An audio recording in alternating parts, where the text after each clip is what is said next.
Hi, my name is Joey Combs.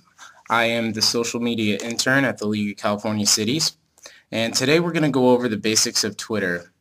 We're going to talk about what it is, what people use it for, some basic definitions, aka some Twitter lingo, and some of the best practices.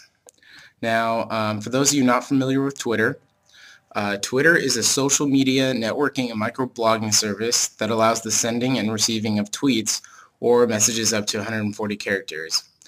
Twitter has gained notorious popularity in the past 5 years, and it has up to over 200 million users as of mid-2011. And as you can see on the right, it has a box of what the Twitter wall looks like when you first sign in. And that's how you write your tweets. Next, moving on to uses. People use Twitter to find breaking information right as it happens. It also allows you to find great links to articles and research. And you can also discover the latest trends and topics people are talking about, not only nationally and worldwide, but also specific to your area. Well, a lot of people sign on to Twitter and don't know who to follow. What following means is you follow another account, so their account will show up in your newsfeed, and we'll talk about that a little bit later. But for businesses and organizations, there's a ton of people on Twitter that you can get to follow. I named a few examples here. So if you're really into sports, you can follow teams like San Francisco Giants. You can also follow your friends or coworkers. A lot of people have their own personal accounts. Celebrities and politicians have been using Twitter more recently.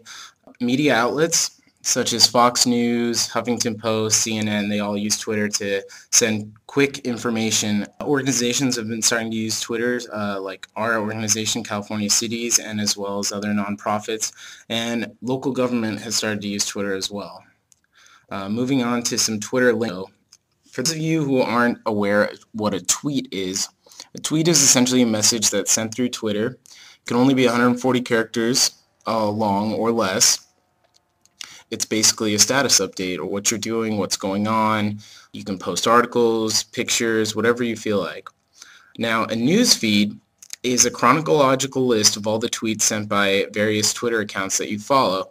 Now, your friends, everyone who you follow, will show up in your timeline or news feed. Now, a mention is when you type a complete username in a tweet. It could be your friends, it could be a celebrity, but it starts with the @ symbol and then whatever their Twitter username is. That tweet is then notified to that user. It shows up in their mentions box and also shows up in your friends' timelines. And this is a method to connect to that user publicly and directly, so they will get that message. Now, a lot of people ask what a retweet is. A retweet is basically any tweet that has been copied and pasted by one user from someone else. This can be used to share interesting links or articles to your followers.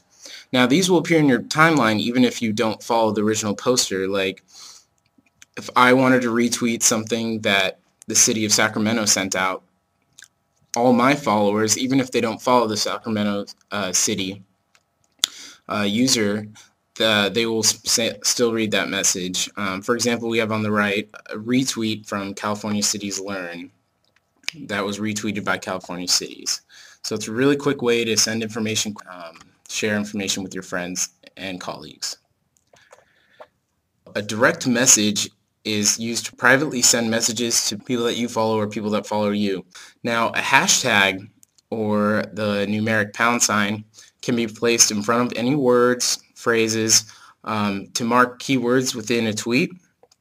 These can actually turn into live links, and these can be clicked on to see others that have mentioned the same thing in the hashtag. For example, CA Cities Annual is a hashtag that we'll be using at annual conference, and when other people use that hashtag, it'll show up in a separate timeline, so you can read all those tweets that people are saying about California Cities Annual. It's pretty cool. Hashtags can also be used to live tweet events. On the right, we have an example of someone using a hashtag to start conversations at a PR blog, and you can read all those that people are in attendance talking about PR blog that have Twitter. Now, this is what a hashtag will look like once you click on it. For example, you chose California Assembly hashtag, and you can see in the news feed all the different usernames that are talking about California cities or California Assembly. It's pretty cool. You can find new people to follow. You can find people with similar interests as you. And you can also see what's going on live as it happens. Now, there are ways that local governments are starting to use Twitter. Local governments can use Twitter to quickly spread information to their community. It's also great for posting important articles, promoting local events and philanthropies, and also assisting in crisis management.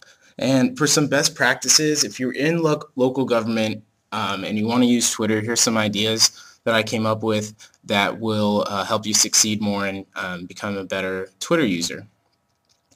Twitter is a really good place to build relationships with your constituents.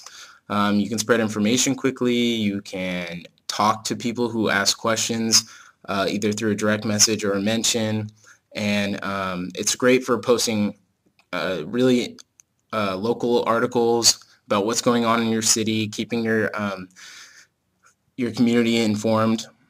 Also, you can use hashtags to live tweet an event to help people follow what's going on at the event, and you can also read what people are saying about your event, or you can just, if you can't make it, you can see what people are talking about. Some more best practices.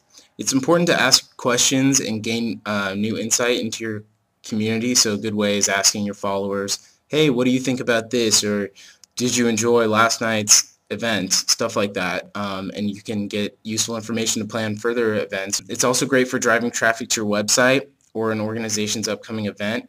For the CA Cities Learn, we post a lot of articles about annual conference and making sure people know where to register.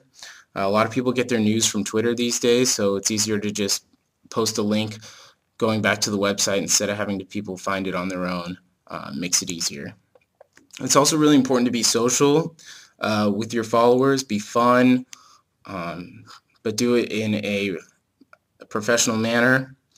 It's good to retweet other people who are talking about you and always thank your followers for doing the same. So essentially, I've gone over what Twitter is, what people use it for, some lingo, some basic lingo so you're not completely lost when people are talking about Twitter. Also, some basic best practices for local government. So if you've enjoyed this, you should definitely get on Twitter and follow at CA Cities Learn or at CA Cities. And my next PowerPoint will be on advanced Twitter for, let's say you're getting better at Twitter and you want to learn how to be a little bit better at it. That'll guide you in some ways that you can be more efficient in social media for local government. I'd like to thank you for your time. Thank you for watching this. My name is Joey Combs, social media intern for the League of Cities, and have a great day.